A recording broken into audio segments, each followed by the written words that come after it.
dakuin at puntahan natin, um, si Robin Padilla. Una niyang binanatan dito, mga bossing, si Ted Filon. Pakinggan ho natin mga boss, Oh. Delta si Senator Robin Padilla sa mga taga-media na bumibira daw sa kanya. Ikaw naman senador ka na, hindi ka pa masanay na mga may bibira sa iyo, may mga makakapansin sa iyo. Lalong-lalo na siyempre ngayon, sa panahon na 'yon, ubod ng talino ang mamamayang Pilipino, 'no? Dehins edewhoop o hindi ho puwede yung basta ka na lang magsasalita diyan na, alam na mali o nakakatawa yung mga sinasabi mo, gusto mo wala na lang magsasalita, 'no? Kailangan kailangan simula pa lang ng tumakbo ka bilang senador, alam mo na talagang madaming babatikos diyan, 'no? Tina B, at Marian Tomas. Alam mo handa ka na dapat sa mga ganyan po, mga bossing, 'no? Si Robin Padilla ang nakikita ko, hindi pa sanay doon sa mga banat. Although sinasabi niya ho, mga bossing na, ano, um, walang panama yan, hindi ako tinatablan diyan sa mga basher. Pero kita po natin mga kababayan na talagang, tumatagos kay Robin, Ano po? Bilang sa derecha ang pinangalanan ni Binoy ang radio anchor na si Ted Filon. Tila personal na raw ang mga banat sa kanya ni Filon na ayon kay Padilla ay kaibigan pa naman niya. Sandali, ibig bang sabihin ni Robin Padilla kapag kakaibigan ay tatahimik na lang? Hindi naman ho, 'no? Ako ho, mga kababayan, vlogger lang po ako. Simpleng mamamayan. Ano po, vlogger lang ako, Pero alam ko merong mga bumabanat sa aking mga kaibigan ko. Okay lang, wala na, sanay na ho ako mga bossing. Kasi pulitika ho ito, 'Yan yung sinusuportahan nila. Pero sa akin, banatan niyo ako, okay lang, walang problema. Um, Tuloy lang ang buhay. Gano'n lang po. Kasi bago ko pasukin ito, alam ko sa sarili ko na meron na pong, mga tao na hindi po gusto yung mga sasabihin ko o hindi po pabor doon sa mga, pinaniniwalaan ko po. Alam ko na 'yan, 'no, at talagang meron po. Senador pa ho kaya? Ano, tapos maririnig mo doon sa isang senador po, mga kababayan, dapat hindi bias yung prosekusyon. Siyempre siyempre lalo na 'yan sila sila Ted Filon, mga journalist po 'yan. Alam na nila, kabisado na po nila yung mga galawan. Tapos bigla kang makakarinig yung mga nakakatawang mga sinasabi ni Robin Padilla ho, 'di ba? Oh, siyempre yang tao na yan, si Ted Filon, siguro pagod na din po talaga sa nangyayari sa ating bansa. Gusto yata ni Robin Padilla, pagkaibigan kita, hindi ka nababanat, hindi ka 'wag mo akong babanatan, hindi ho puwede 'yun. Ako nga simpleng vlogger, maliit na vlog na channel lang po, merong mga kaibigan na bumabanat sa'kin, pero wala na, siyempre nasanay na din po tayo, umaga, almusal, tanghalian, hapunan, meryenda, yang mga oras na po yan bago matulog, pambabash na po yung nakikita natin lagi at mga pagbabanta na sa mga DDSO. Sanay na ho, mga kababayan. Dapat si Robin Padilla bilang senador, gano'n din, 'no? At saka, hindi siya puwedeng mapikon. Kung banatan ako nitong si Ted Filon, akala mo hindi ko siya kaibigan? Kung ano daw, kung makabanat. Ma'am Elena Garcia, shoutout po sa inyo. Sa totoo lang, nane-personal pa. Napakasakit isipin. Pag na-personal siya, alam naman niyang may asawa ko. Dali, ano? Baka naman yung komento niya sa iyo ay sa political naman. Ano naman kung may asawa ka? Kung hindi naman talaga, okey yung mga sinabi. Tsaka po, madaming nakakapansin po kay Robin Padilla, mga kababayan, na ang lakas mamuna. Sasabihin, hindi naman bias o dapat hindi bias yoong prosekusyon. Pero ang lakas mamuna po nun yung mismong talagang hindi bias na sila po ay nakikita ng mamamayang Pilipino yung pagiging bias nila. Simple lang ho yun, mga boss chipamo, sir. Alam natin ididikdik at ididikdik ni Robin Padilla at ipagpipilitan po yang, dapat hindi bias ang prosekusyon. Pero para ho sa akin, mga kababayan, prosekusyon, talagang bias yan. Nandun sila sa side na pinapaniwalaan nila, no, yung kanilang mga ebidensya at pinapaniwalaan nila na dapat ay ma-convict o ma-impeach ang Vice Presidente para po sa bayang Pilipinas, panagutin, no, sa ginawa sa bayang Pilipinas. Depensa, ganun din po yan. So parang basketball po yan, no? Hindi mo bibigyan ng pagkakataon yung kalaban mo na makapuntos sa'yo. Depensa, ganun din yan. Di ba? Ngayon, ang tanging matatangi at maiiwan po na dapat na hindi bias dyan ay kayong mga senator judge. Kaya lang, nakakalungkot isipin po, Robin Padilla, Pia Cayetano, Alan Peter Cayetano, meron pa bang iba? Sila pa po yung nakikita natin na mas maiingay. No? Na animo, nandoon sila sa side ng depensa. At ito pa ho, Robin Padilla, mga bossing. Habang si Baste Duterte sumisigaw na ibasura yung impeachment, nandoon siya, nakasuporta. Nasa entablado siya. No? Nasa likod siya ni Baste Duterte. Ngayon, ano isipin ng mamamayang Pilipino?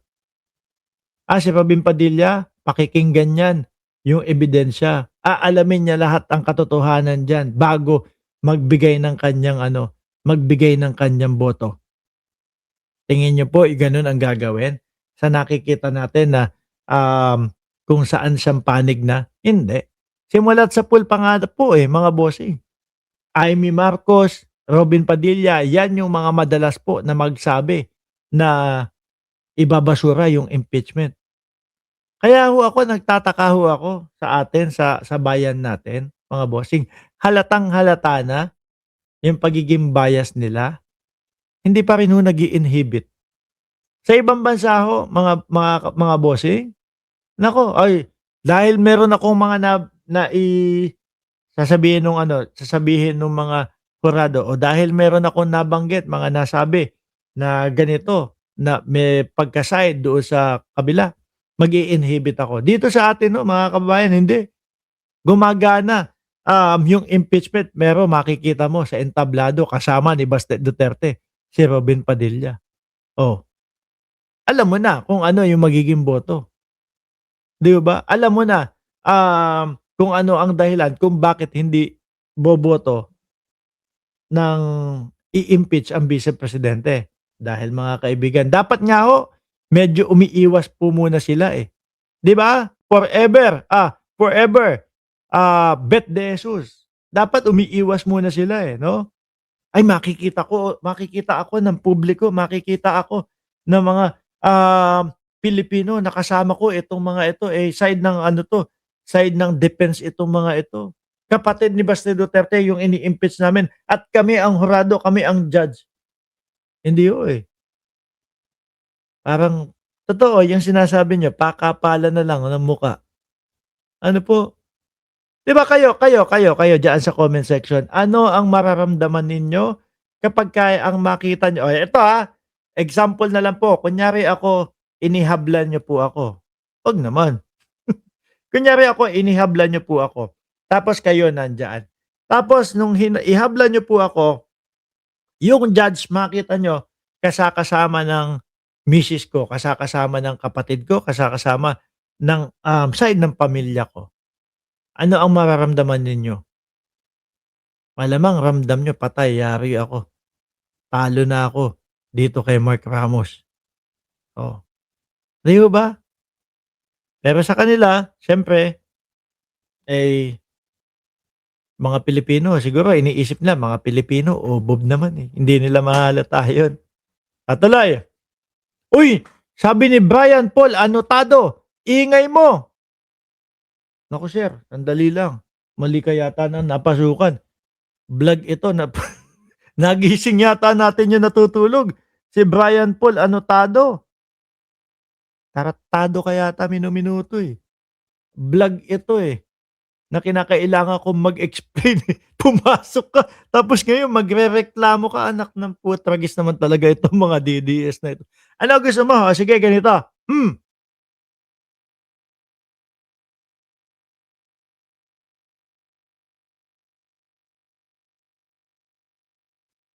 ano natuwa ba kayo hindi ako hindi ako nagsasalita? Anak ng putik talaga mga DDS na ito. Uy! Bahala kayo diyan, utak niyo naman iyan. Alog-alogin yung gano'n para gumana o kaya, gumilid kayo sa medyo bandang ano, wall 'no, pader, tapos gano'n-gano'n mo. Untog-untog mo baka gumana. Biruin mo 'yun, nagreklamo ang ingay ko daw ho. Sir, Almond Lee, shoutout po sa inyo. Sabi ni Jenny, oh, titigan na lang daw. Uy, halika nga, titigan mo ako dito. Oo, nandiyan na si Chaicher, ang, leader ng Cereza Force. Ngayon, tuloy natin si Robin Padilla. Babanatan niya ako ng ganun. Eh di ikaw na. Wag na lang sir. No, kaibigan mo naman kasi. Eh, kung may nakitang mali at narinig na mali sa iyo, eh, talagang makakatikim ka. Oh. Eh, senador ka na sir. Ano, ako na simpleng vlogger, maliit na channel, binabanatan ako ng mga kaibigan ko, eh. Ikaw pa kaya na senador na talagang malaki na ang impact mo sa bayan. Pinakamagaling na lalaki kung gusto mo. Naman yun. Dapat sir kung talagang hindi ka agree doon sa pagbanat sa iyo ni Ted Filon, sinagot mo, 'no? Pinaliwanag mo yung side mo na makukumbinsi mo ang mamamayang Pilipino. Oo nga si Ted Filon bumanat lang ng bumanat, hindi nag-isip. Tama nga naman si Robin Padilla doon sa kanyang isinusulong at sinasabi. Pero siguro hindi ho kaya sumagot mga kababayan kaya ikaw na lang ang pinakamagaling na lalaki kung gusto mo. Ganyan ganyan naman ho mga kababayan, yung mga DDS talaga 'no. Ikaw na lang ang magaling, ikaw na lang ang pinakamagaling kung gusto mo. 'Di ba? Ikaw na lang ang pinakamagaling na lalaki kung gusto mo. Bukod dyan, merong pang pinasaringan si Padilla na isang taga-media. Hindi 'Di ba? Siguro kung tayo, naging media baka, gano'n na din sila kay Robby Padilla. man niya itong pinangalanan, tila nagpahapyaw ang senador sa isang tao na ang pakiramdam daw ay isa siyang Lord. Kamakailan lang Eto na yung kay Lord De Vera naman po. ay naglabas ng Meron bang matino sa DDS? Sabi ni Sir, Alfredo Medina. 'Di ba wala, pinagsama-sama lahat ng OBOB, in short tawag diyan DDS. open letter si Lord De Vera para sa staff ni Padilla. Hindi kahit ni Lord ang team ng senador na bantayan naman ang mga sinasabi ni Padilla sa publiko na posibleng makaapekto sa kanyang kredibilidad. Ang ayos-ayos naman pala nung sinabi ni Lord De Vera, eh. Ako, miski ho ako mga kababayan, hindi lang po, kay Robin Padilla ko nasabi iyon, 'no? Miski ho sa Vice Presidente. Kasi merong mga pagkakataon po na ang Vice Presidente, meron silang bagong spokesperson. Yun pong yung lumabas po yung spokesperson na yun, mga boss chief mo sir, parang Attorney Claire Castro, ganyan, something like that, 'no? Lumabas po yung, spokesperson ng Vice Presidente pagkatapos po ng Vice Presidente na magpa-press con na may mga pugot ulo, merong mga, hukay-bangkay tapon West Philippine Sea, yung yung pagbabanta sa buhay ng pangulo, asawa ng pangulo at pinsan ng pangulo. Ta's bigla na silang mayroon sa mga susunod na panahon, bigla na silang mayroon na spokesperson. Sabi ko, tama 'yan, 'no? Tama yung ginawa o yung hakbang ng Vice Presidente na maglagay ng spokesperson. Bakit po? Kumbaga, doon lalo na kung lawyer, masasala yung mga sinasabi ng Vice Presidente. Unlike kapag ang Vice Presidente ho ang nagsalita, mga kababayan, talagang walang sala-sala, eh. Kung ano po yung tumatakbo sa utak ng Vice Presidente, talagang sasabihin niya.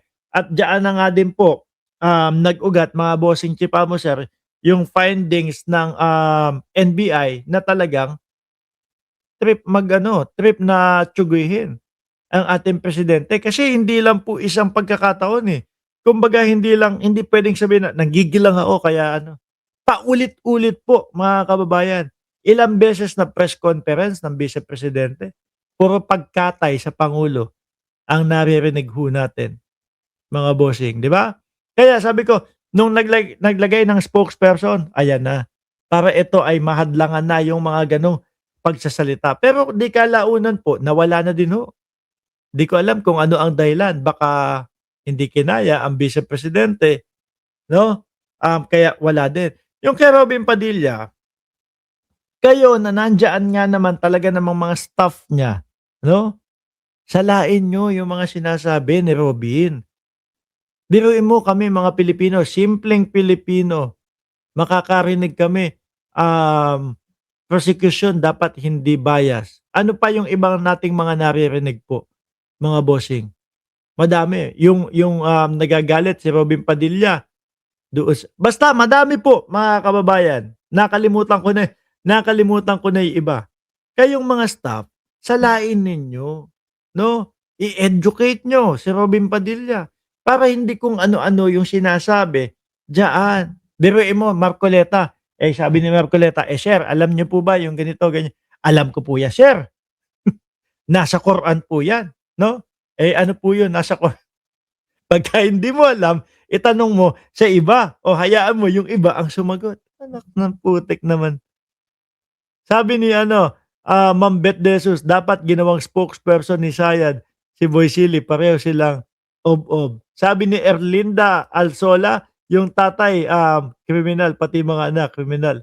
Nasa dugo na ng mga DDS. Sabi ni Ma'am Merly Belen, komunista ang mga yan. O biruin mo, ang mga Duterte, lagi nilang sinasabi na ang mga Duterte ay ayaw sa komunista. Tapos magugulat ka, maririnig mo, si Robin Padilla, komunista po ako. O, di ba? Tapos ito si Badoy, hindi naman nire-red tag si Robin. Tsaka ito naalala nyo yung sabi ni Alan Peter Cayetano, idadagdag ko din kay Robin 'to. Naalala nyo yung kay Alan Peter Cayetano? Sabi ni Alan Peter Cayetano, "Masaya po ako kasi wala naman pong kumbaga wala kang kinausap na mga senador, hindi mo sila kinumbinsi, hindi mo sila linigawan, pero iniluklok ka, sa bilang Senate President." Si Robin din po ang naglaglag nun, mga kababayan. Biruin mo, nagpa-interview, baka hindi niyo po alam. Umpisa pa lang po nito, may pagpatawag na si Alan Peter Cayetano doon sa bahay sa may Forbes Park, 'no? Dahil nakalikom na daw po o meron ng 12 na mga senador na boboto sa kanya. 'Di ba? Kayong mga staff, bantayan niyo si Robin Padilla para yung mga ganyang mga bagay hindi nabubuko, hindi nadudulas at hindi naisa sa publiko. Sabi ni Benji Madera, "Isa kang bayaran. Ang reality, wag kang magmalinis." Sandali. Check ko kung magkano ibabayad ni YouTube sa akin sa vlog ko. Hindi, nakaka-receive naman kami talaga ng bayad sa YouTube, mga kababayan. Nakaka-receive naman talaga kami ng bayad. Yun nga lang po sa YouTube, mga bossing. Bakit hindi na lang kaya, since 1 oras at 15 minuto na din ako nagsasalita dito, hindi niyo na lang kaya, ano tawag dito? Sabihin na, "Mark, walang katotohanan yang mga pinagsasasabi mo. At eto yung paliwanag ko kung bakit ko nasabing walang katotohanan." Gano'n. Gusto ko ho sana merong mga DDS na gano'n, 'no, diyaan sa comment section. Pero wala ho akong makita. Kapagka yung hindi na kinakaya, mga bossing, yung mga sinasabi natin at yung mga sinasabi naman po natin ay base po doon sa mga mainstream media, sasabihin, "Isa kang bayaran, adik ka." Puro paulit-ulit 'tong gano'n. Ano po, hindi ba kayang arukin yung aming mga sinasabi? Kaya paulit-ulit na lang. Kaya wag kayong magtataka kung bakit piso comment ang binabayad sa inyo kasi paulit-ulit lang naman din kayo. Meron pang isa. Oh, Ito, hindi ko kaibigan ito kasi pakiramdam niya, Lord siya, Lord. Alam mo, galit kami sa mga Diyos-Diyosan. Kaya hindi kami naniniwala sa mga Lord. Wala. Parang yung tipo bang eto, yung bati ko sa'yo, tapos ang sagot mo malayo. Tatak DDS. Sabagay, DDS naman po si Robin Padilla.